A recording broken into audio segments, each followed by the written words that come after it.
తెలంగాణ లోక్సభ ఎన్నికలు ముగియడంతో పాలకులు తమ విధులకు తిరిగి వెళుతున్నారు. గత నెల రోజులుగా ఎన్నికల ప్రచారం పోలింగ్ నిర్వహణలో బిజీగా ఉన్న ముఖ్యమంత్రి రేవంత్ రెడ్డి ఇక పాలనపై దృష్టి పెడతానని ప్రకటించారు. అసెంబ్లీ ఎన్నికలైన కొద్ది రోజుల్లోనే లోక్సభ ఎన్నికలు కూడా రావడంతో ఇచ్చిన హామీల అమలుకు సమయం సరిపోలేదు.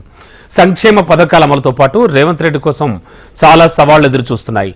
వాటిని ఎలా ఎదుర్కొంటారనే ఆసక్తి సర్వత్రా నెలకొని ఉంది.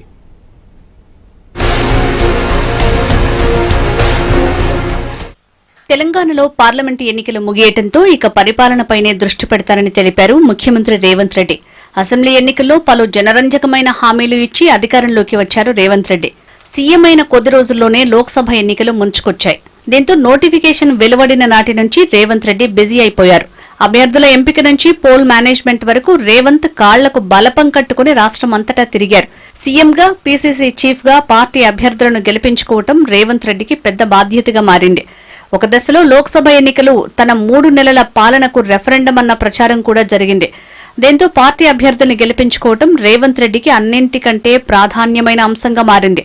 దీంతో నెల రోజుల పాటు రాష్ట్రంలో పాలనపై పెద్దగా దృష్టి పెట్టలేకపోయారు.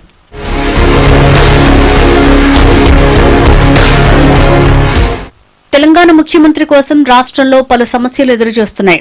ధాన్యం కొనుగోలు, రుణమాఫీ, ఉద్యోగ నియామకాలు, డబుల్ బెడ్రూమ్లు, ఫీజు రీయింబర్స్మెంట్, మహిళలకు నగదు పంపిణీతో పాటు రాష్ట్రంలో రోజురోజుకు తీవ్రమవుతున్న నీటి ఎద్దడి, దీంతో ఉత్పన్నమైన విద్యుత్ సమస్య, సాగునీటి ప్రాజెక్టులపై ప్రభుత్వ విధానం, ఇలా ఎన్నికల్లో ఇచ్చిన హామీలే కాకుండా ఇవ్వని హామీల అమలు ఎప్పుడెప్పుడా అని ఎదురుచూస్తున్నారు లబ్ధిదారులు. అయితే సీఎం రేవంత్ రెడ్డి ఎన్నికల హామీలో అతి ముఖ్యమైనవి రైతు రుణమాఫీ, రైతు బంధు. ఈ 2 పథకాల్లో రైతు బంధు నగదు బదిలీ అయినప్పటికీ రుణమాఫీ కోసం రైతన్నలు ఎదురుచూస్తున్నారు. 2 లక్షల వరకు రుణమాఫీ చేస్తామన్న రేవంత్ ప్రభుత్వం ఆ దిశగా అడుగులు వేయాల్సిన సమయం వచ్చేసింది. రాబోయే సీజన్లో రైతులు మళ్లీ పంట రుణాలకు వెళ్లాల్సి ఉంటుంది.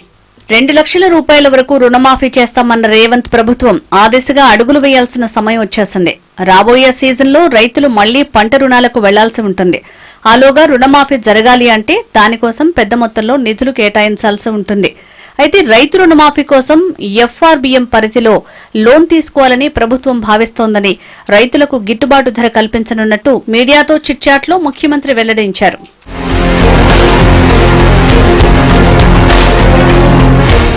గత కొన్నేళ్లుగా రాష్ట్రంలో విద్యా వ్యవస్థ గాడి తప్పింది. సర్కారు స్కూళ్లు సక్రమంగానే నడుస్తున్నప్పటికీ ప్రైవేటు విద్యా సంస్థలపై ప్రభుత్వ అజమాయిషీ కొరవడిందన్న టాక్ ఉంది. ప్రైవేటు విద్యా సంస్థల్లో ఫీజుల రూపంలో ఇష్టం వచ్చినట్టు వసూలు చేస్తున్నారని పేరెంట్స్ లబోదిబోమంటున్నారు. ఇంకా ఉన్నత విద్య కోసం విద్యార్థుల ఫీజు రీయింబర్స్మెంట్ కూడా చాలా కాలంగా ఆగిపోయింది. దీంతో పేద విద్యార్థులు ఉన్నత విద్యకు దూరం కావాల్సిన దుస్థితి ఏర్పడింది. మరో నెల రోజుల్లో వేసవి సెలవులు ముగిసి విద్యా సంస్థలు తెరుచుకోనున్నాయి. దీంతో విద్యా వ్యవస్థపై ముఖ్యమంత్రి దృష్టి పెట్టాల్సిన అవసరం వచ్చింది. వీటికి తోడు కొన్ని యూనివర్సిటీలకు కొత్త వీసీల నియామకం చేపట్టాల్సి ఉంది. ఎన్నికల కోడ్ ముగిసిన వెంటనే కొత్త వీసీల నియామకం చేపట్టనున్నట్లు సీఎం తెలపడం హర్షణీయం.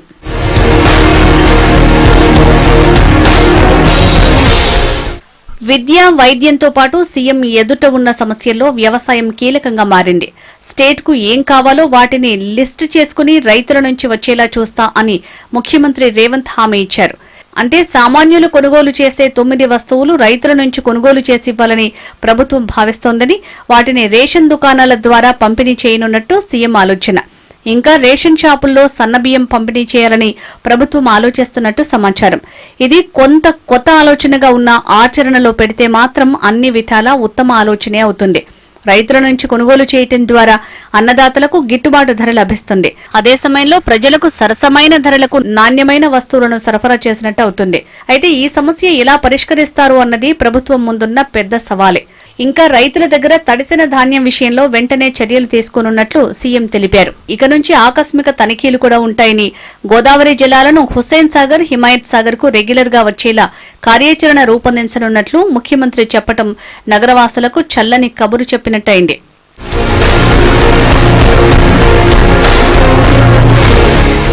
రాష్ట్రాన్ని పట్టిపీడిస్తున్న సమస్యల్లో విద్యుత్ సమస్య అతి తీవ్రమైంది. రాష్ట్రంలో విద్యుత్ వినియోగం పెరిగిపోవటం, పొరుగు రాష్ట్రాల నుంచి విద్యుత్ కొనుగోలు చేయటం, విద్యుత్ సరఫరా చేస్తున్న సంస్థలు యూనిట్ రేట్ పెంచేయటంతో ప్రభుత్వానికి విద్యుత్ సరఫరా అనేది పెద్ద గుదిబండగా మారింది.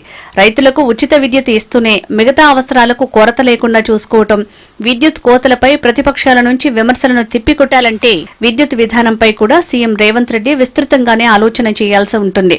ప్రస్తుతం రాష్ట్రంలో విద్యుత్ సమస్యల విషయంలో కావాలనే కొందరు అధికారులు తప్పుడు విధానాలు అవలంబిస్తున్నారని, అందుకే విద్యుత్ సమస్య తలెత్తిందని ముఖ్యమంత్రి విమర్శలు గుప్పించడం చూస్తుంటే రేవంత్ రెడ్డి విద్యుత్ సమస్యను సీరియస్ గానే తీసుకున్నట్టు కనిపిస్తోంది.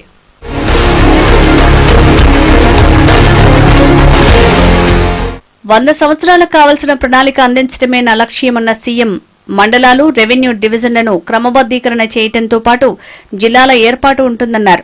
అయితే ఇప్పటికే కొత్త జిల్లాలు ఏర్పడి ఇప్పుడిప్పుడే అంతా సెటిల్ అవుతుందనుకుంటున్న సమయంలో మళ్లీ జిల్లాల విభజన చేయడం చాలా మందిని ఆందోళనకు గురి చేస్తోంది. ముఖ్యంగా ఉద్యోగులు, విద్యార్థులు సొంత జిల్లాల్లో స్థానికేతరులుగా మారటం జరిగింది.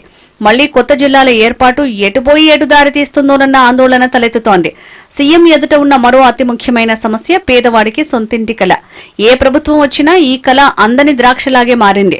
గత ప్రభుత్వంలో ఎన్నికల ముందు కొంతమందికి డబుల్ బెడ్రూమ్లు కేటాయించారు. అయినా వాటి తాళం చెవులు లబ్ధిదారులకు ఇవ్వలేదు. మరికొంతమంది పేర్లను లక్కీ డిప్లో తీశామని, ఎన్నికలైన తర్వాత గృహప్రవేశం చేసుకోవచ్చని చెప్పారు. ఇంకొంతమంది దగ్గర దరఖాస్తులు తీసుకుని వారిని ఆశల పల్లికిలో ఊరేగించారు. ఇప్పుడు ఎన్నికలు ముగిసి ముఖ్యమంత్రి కార్యోన్ముఖుడు కావడంతో ప్రతి పల్లెలో డబుల్ బెడ్రూమ్ లబ్ధిదారులు ఎంతో ఆశగా ఎదురుచూస్తున్నారు.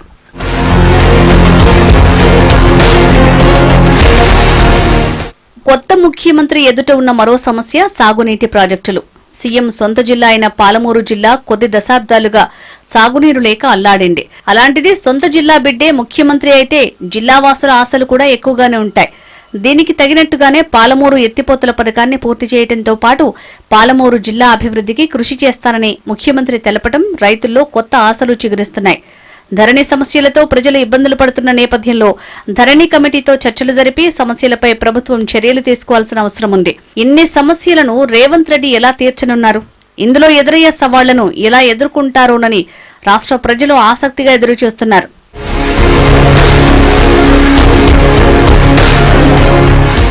ఎన్నికలు ముగియటంతో ఇకపై ప్రతిరోజు సచివాలయానికి వచ్చి పరిపాలనపై దృష్టి పెడతానని ముఖ్యమంత్రి చెప్పడం సంతోషం. అదేవిధంగా రాష్ట్ర ప్రజల సంక్షేమం కోసం తీసుకునే నిర్ణయాలపై అసెంబ్లీలో చర్చ నిర్వహిస్తామని, లేదంటే అఖిలపక్షంలో చర్చిస్తామని, ఏకపక్ష నిర్ణయాలు అసలే ఉండవని సీఎం చెప్పడం కొసమెరుపు.